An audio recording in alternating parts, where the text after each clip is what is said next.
You're listening to the Coach's Journey podcast, exposing the struggles and celebrating the successes in the life of coaches who are action takers and creating authentic impact in today's world. Whether you're just starting out, expanding your reach, or exploding your impact, you're in the right place right now. Stay tuned and be sure to subscribe to this podcast. Now, here are your hosts of the Coach's Journey podcast. What's up, coaches? So excited for another podcast episode of the Coach's Journey podcast. This is Dr. Sheri Fluellen. I am here with the illustrious Faisal and son. Illustrious. I've never been called that. I don't even know how to make sense of that. I don't know. That word just came out. It just, seemed to make sense. And the look on your face, I was like, English is not your first language. I was like, does he even know what that means? Like, what comes to mind is illustrative, but I don't know if it's the same. Not quite. Look it up. Now I have to look up another thing. And tell me if I'm right or wrong. I would love that. So we are so excited for our episode today. We are going to be unpacking and exposing all the reasons why you might actually be the problem in your own coaching business. We spend a lot of time in the coaching mastery community on this podcast, the Coach's Journey podcast, and in so many conversations, helping coaches dissect their sales process, their marketing process, how they're delivering their coaching. But honestly, we have recognized that while those things are important and critical, they may actually be missing the most important thing to pay attention to, and that is ourselves as a coach. Internally, what's going on, and externally in our environment, what's going on. We're going to deep dive into that today, and we're gonna have some fun. So, Faisal, where do you want to start in this topic of sometimes we are our own problem? Well, I looked it up. I couldn't. You're fast. Learn from you. Well, thank you. I'm honored. It's a respected, well-known. I'll keep that. I'll introduce myself as illustrious. There you go. So let's go into the topic, because we're going to cover this in about 30 minutes. And I think this topic for me is very dear, because I didn't know this when I jumped into the coaching business, how much our own personal growth comes into this. And generally speaking, coaches understand this, because the fact that they're even in the coaching business is because they've had to go through a growth period in their life. In fact, most coaches that I know, coaches have the best stories. Let's put it this way. I love their stories. That's why we have the Coach's Journey podcast. Yes. I love hearing the coaches' stories. Now, here's the challenge. When you go into the coaching world, whatever you bring from your experience, it definitely helps. But here's what I notice with coaches. It's as if they kind of are stuck in that past of whatever they achieved. And some of the examples that I've heard, so for example, one coach I talked to is like, as somebody who's in martial arts, as somebody who has gone through this stuff, I had to learn a lot of stuff. They learned a lot in that context, and they had to grow in everything. But when I ask them, well, what have you dealt with recently? They don't have a recollection. This is from 10 years ago. This is from 15 years ago. I went through this big breakup, and I often share my story from the past too, but I have a lot of stories now.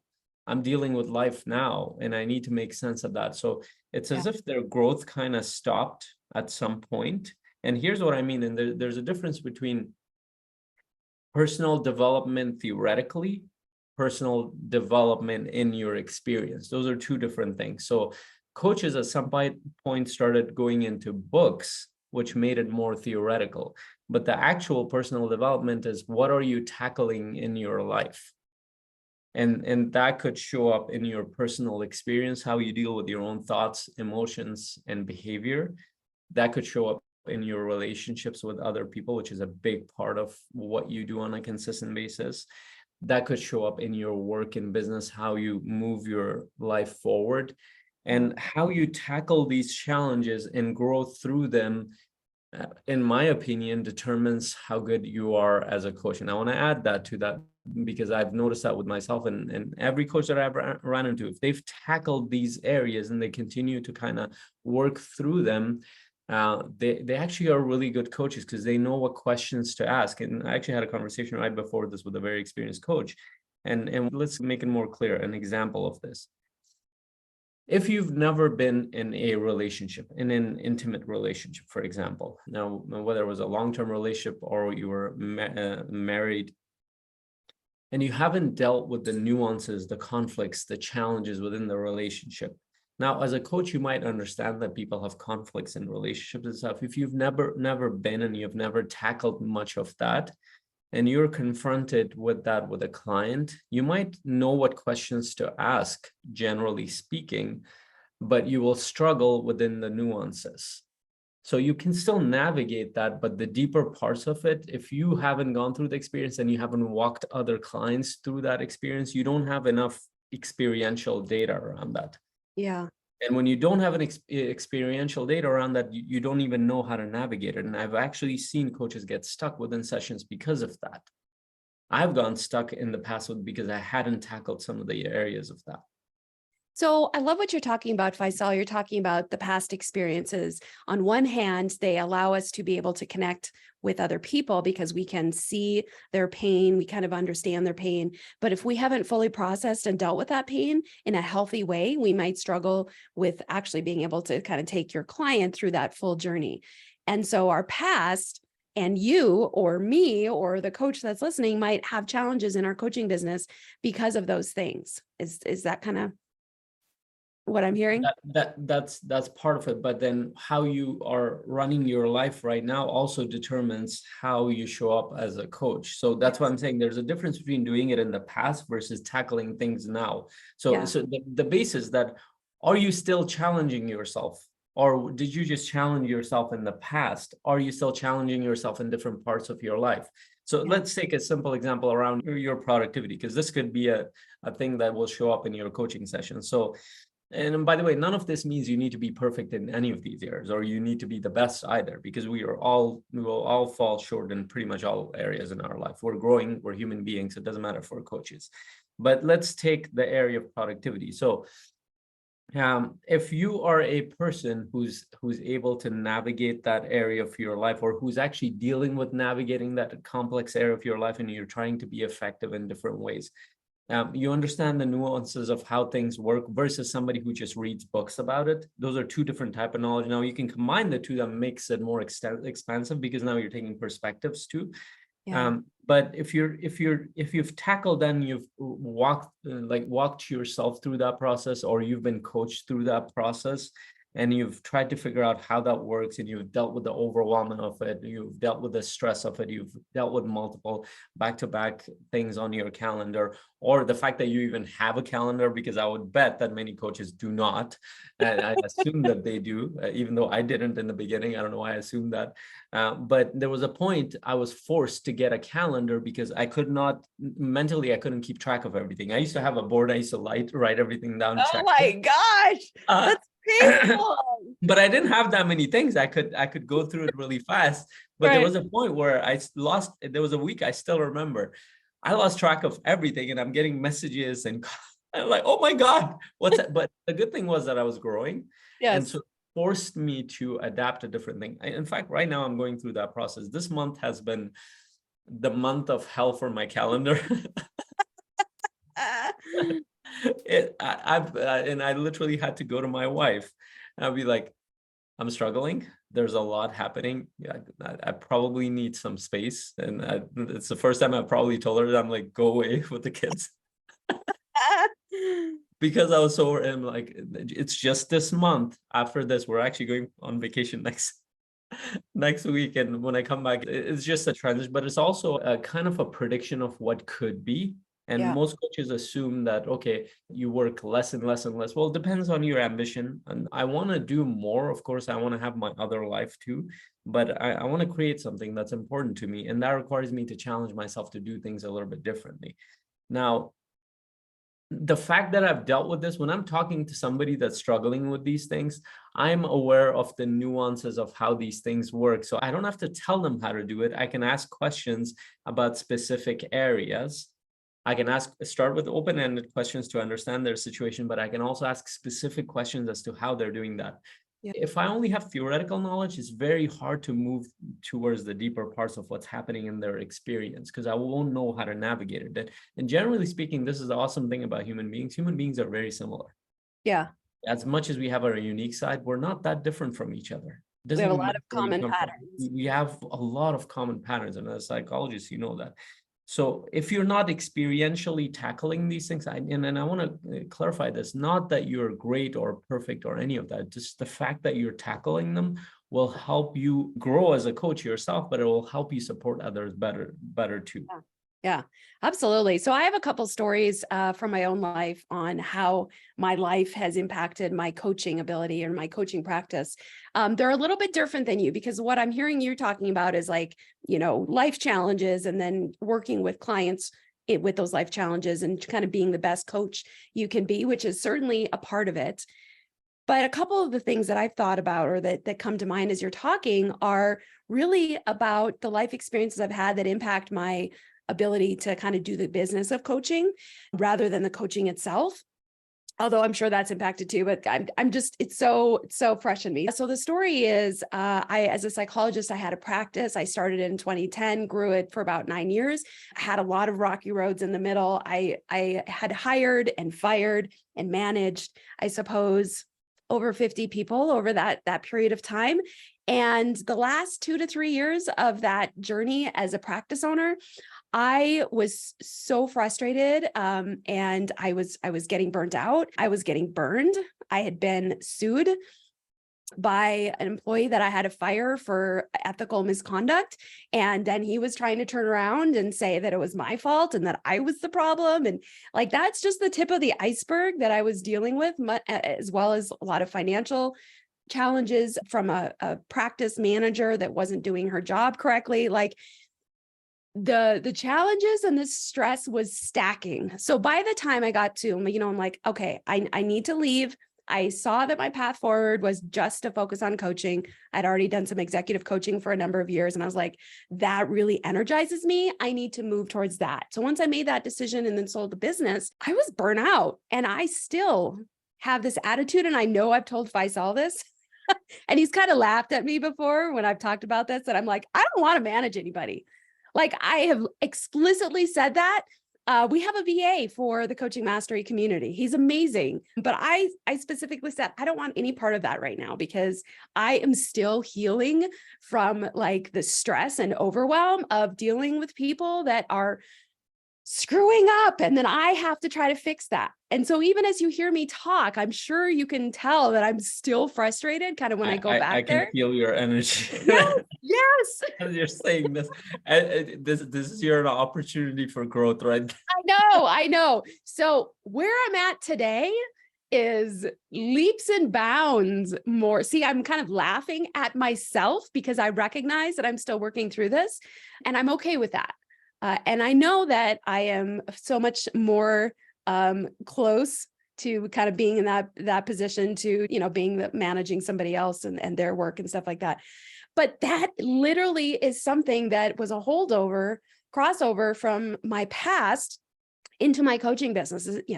My coaching business, I haven't had that issue. And in fact, it's been the opposite, which quite frankly, I think has been a healing aspect for me, because I've been able to collaborate, not necessarily manage, but collaborate with people. And in that there's accountability. So I'm learning how to work with people to achieve a goal in a different way.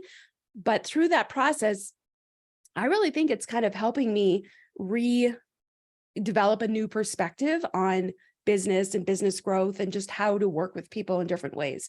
So that is an example. As you think about your own life, maybe you have a past business, a relationship that you may have grown through, but did you develop a negative belief or mindset from that? And then you're carrying that belief and mindset into how you're living your life as a coach and in this coaching practice. So if I didn't have this frustration around managing people, I probably would have gotten a VA a couple of years ago, and I probably would have fast-paced things a little bit more. But you know what? I'm accepting what is, and I'm okay with how things are at the moment. But I do recognize that that's something that, I'm slowly growing and working out of. So as you're listening to this story specific to my life, what are some of those things that you could be having in your life? The mindset change that has happened from challenges that maybe you didn't realize you actually developed or are holding on to.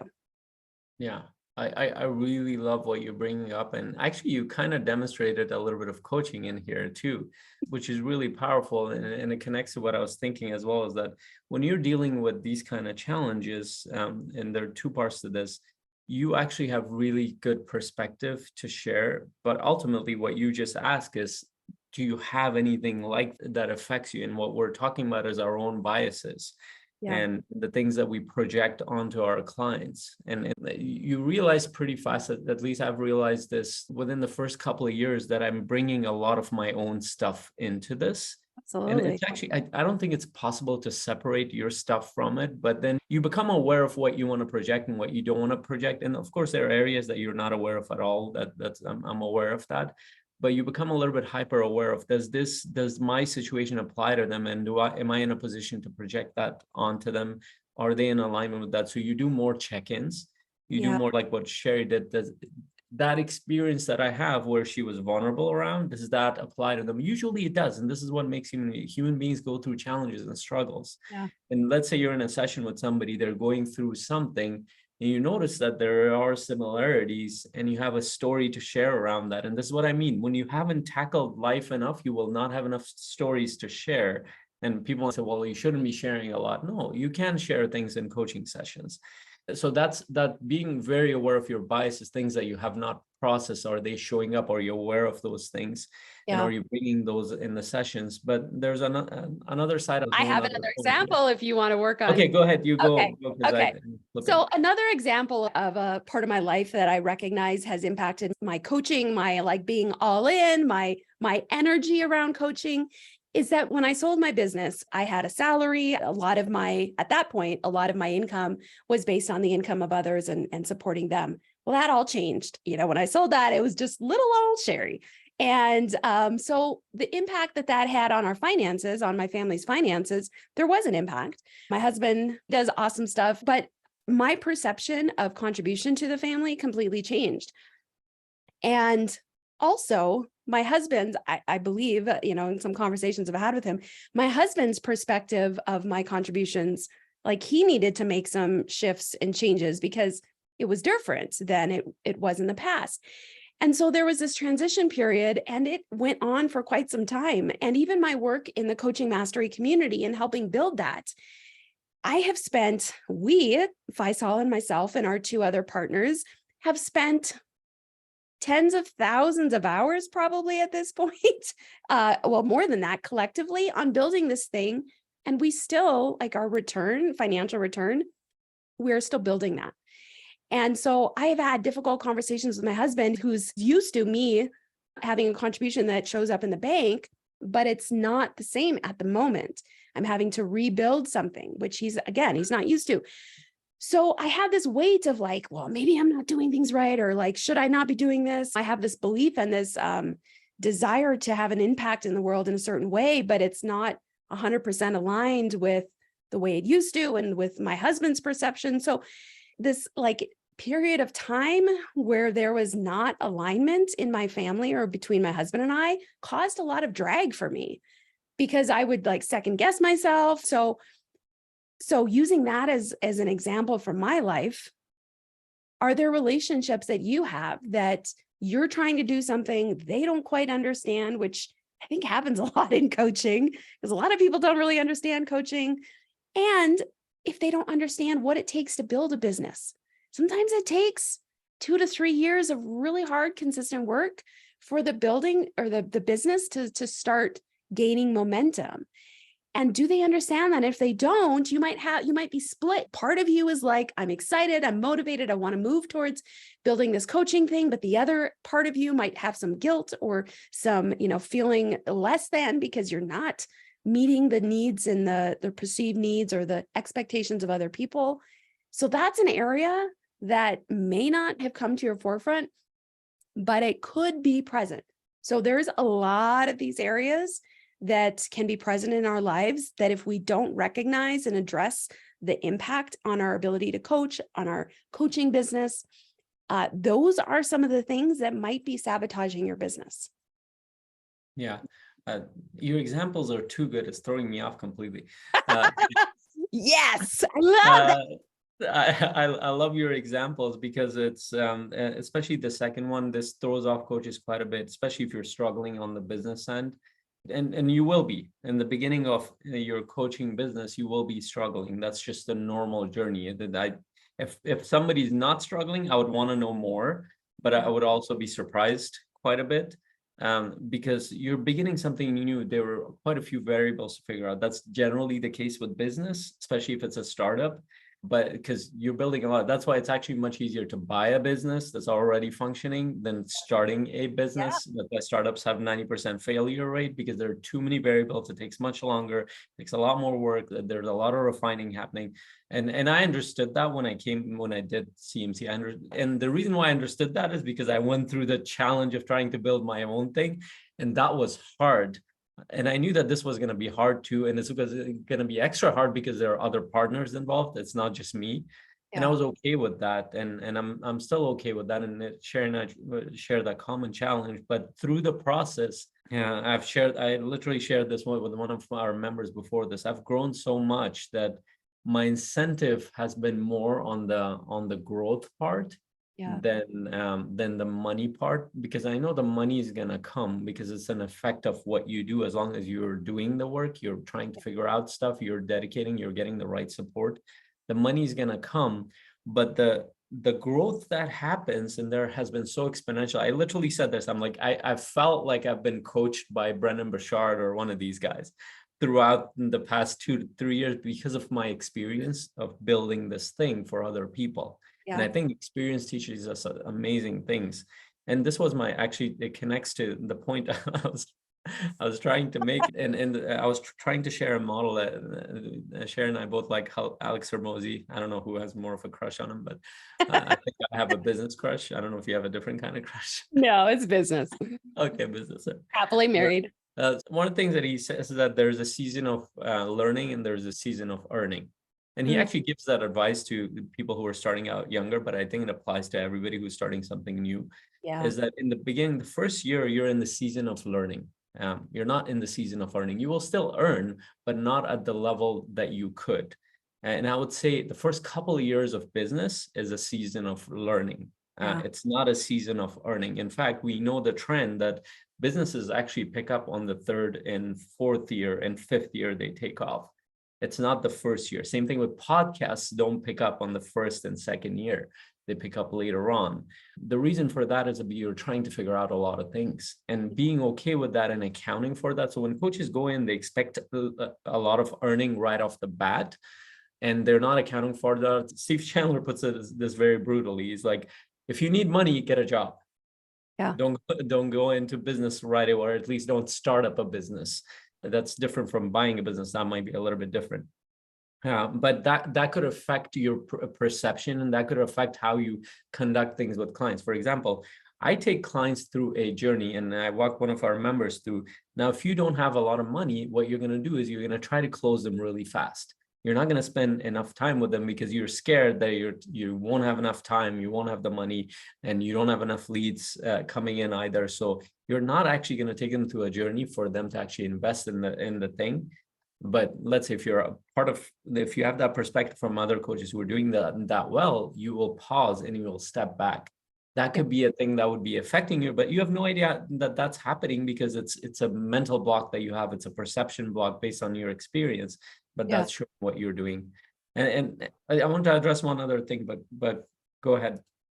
Yeah, so we do need to wrap it up. So I'll make a comment, then you can address one more thing, and then we'll close it. So Faisal, as I heard you talking about, learning, then earning, and you have the confidence that what you're doing is going to result in success. And the coaches, if you're listening and you're like, I do have that confidence, great. But maybe other people in your life don't. So when we have these challenges, we need to recognize that there's levels to it. We may be confident in something, but is that confidence rubbing off and being transferred to the other people in your life? Because that may be the challenge, that you are having a hard time explaining your certainty to your family. And does this ring true for strategy sessions too? When you're trying to enroll your next client, that they get it and they're like, yes, And then they talk to their spouse who didn't have that experience. And then they're like, well, he or she's not bought in, therefore I can't move forward. We have these same issues in our life too. We may have certainty, but have we effectively communicated that to the people in our lives so that everybody is enrolled and we're all on board? So as you're listening to this podcast and Faisal's kind of wrapping it up here, notice what things that you're resonating with or what other things are coming to mind. Write those down because you don't want to lose those. Those are barriers for you and you're going to want to work through them. Yeah, and then I want to wrap it up in that way, because we talked about both sides of it, that how you are, what you bring into your coaching sessions, you cannot separate yourself from it. But if you're not aware of the tendencies you might have, the thoughts you might have, the beliefs you might have, the emotions that you might have, they might be interfering with you building the business and your skill sets as you move forward. Yeah. And being aware of that can be really powerful. And I want to add to what Sheri's point was around relationships. One of the biggest things, one of our members, I just did a session with them, is like, whenever I see misalignment in somebody's home, I don't take that lightly. Because one of the things that I've seen over and over with pretty much every business owner I've worked with, especially business owners, if they don't have alignment with their partners, it creates a lot of resistance in their own thinking. They might not be consciously thinking of that, but they're being drained emotionally while they're working on stuff. And I told them, like, when I'm sitting here focusing on my work, I am not thinking about what my wife is doing, what my kids are doing. I am confident, I trust that they're doing their part, and I'm confident that they trust me that I'm doing my part. But if that's alignment is not there, and you don't think that your wife doesn't, especially somebody in your home or your husband doesn't understand that needs to be dealt with. And that requires you to communicate that well. And for you to communicate that well, you need to understand this well. You need to be supported. You need to have a conviction around your own vision. And that happens when you're actually part of a community, when you get feedback, when you understand what are the pitfalls you're going to fall into, because you don't need to make all the mistakes. And that was my biggest realization in business, was I don't need to make all the mistakes. I just need to make the mistakes that I need to make. And most of the other mistakes I've learned from other amazing people. And there's a phrase that we all stand on the shoulders of giants. As human beings, I think that's a huge strength that we have, that we understand our history, our personal histories, but also our history as human beings, as tribes, as countries, as nations. And that history sets the stage for how we do things, because we learn from that. Ideally, we do one better. The problem is we hear these things is that history repeats itself. Well, the reason it repeats itself because most people don't know their own history and they don't know other people's history. And essentially, I would say is that you're actually supporting your clients understand themselves and their own history and their own story and how they can leverage that to move forward. So if you don't get that, if you're not supported by a coach, by a community, by other people who are checking with you, and you're not stuck in your head, you are likely struggling in your business, and you're saying that I don't have the right business tools. It might not even be that. It might just be you being held back in all sorts of ways. This is why we drum up this a lot. You need a coach as a coach. You need a community as a coach. Whether you join us or somebody else, go for somebody else. Go do your due diligence. You will find that we're probably the best community you're going to find in terms of support. And our members will say that. Absolutely. If this is resonating with you, whether you've identified something that you're like, oh my gosh, yeah, I think that really is impacting me, or you're like, I'm amazing, my life is perfect, and you don't have anything that you've identified, chances are there is something that you're just either ignoring or you're completely ignorant to. And we invite you to a masterclass that we're holding for the Coaching Mastery community. It's completely free. It's open to any coaches. And it's the 24th of this month.